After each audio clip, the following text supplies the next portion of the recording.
Hey T-Squad, it's Kirsty. Today we're talking about the Epstein files. Not the headlines. Not the talking points. Not the version that wraps everything up neatly. We're talking about what was released. What was redacted.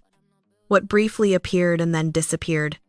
And why so many people no longer trust the explanation we've been given. Because when nothing is wrong, you don't need this much secrecy. Jeffrey Epstein did not act alone. That is not speculation.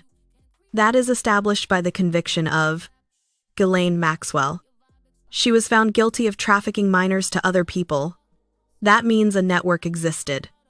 And yet, that network remains largely unnamed. That's where the problem starts. When people talk about the Epstein files, they're not talking about rumors.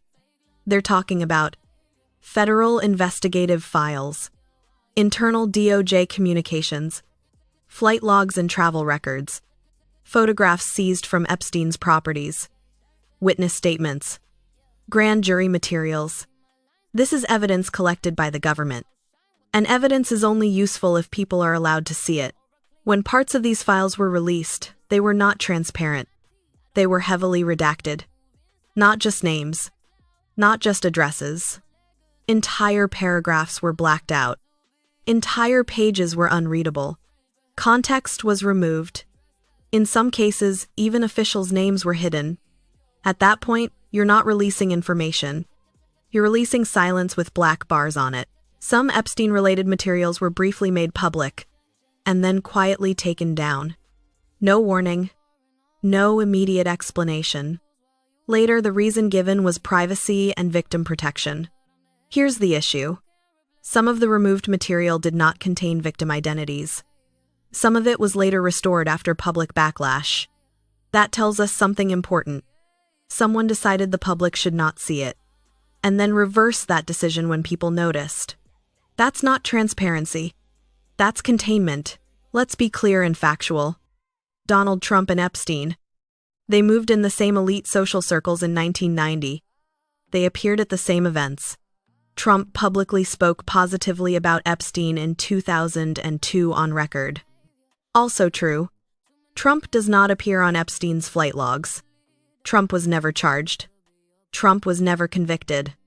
All of those statements can be true at the same time. But here's what's also true.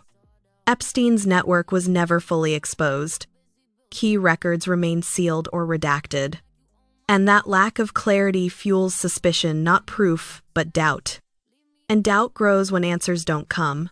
To this day, the public does not have a full, unredacted list of Epstein's associates, complete grand jury transcripts, clear explanations for why names remain protected, a full accounting of who was investigated and who wasn't.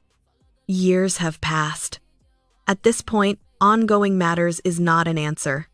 It's a delay. If Epstein was acting alone, the files would be clean. If no powerful people were involved, names would be public. If justice had been served, survivors would not still be fighting for transparency. Instead, what we saw was a lenient plea deal, years of protection, a death before trial, an accomplice convicted, but clients unnamed, evidence redacted, removed, and delayed. That's not closure. That's a cover left half open. Here's the pattern, laid out plainly. Epstein had elite access. Epstein received extraordinary legal protection. Epstein died before facing trial.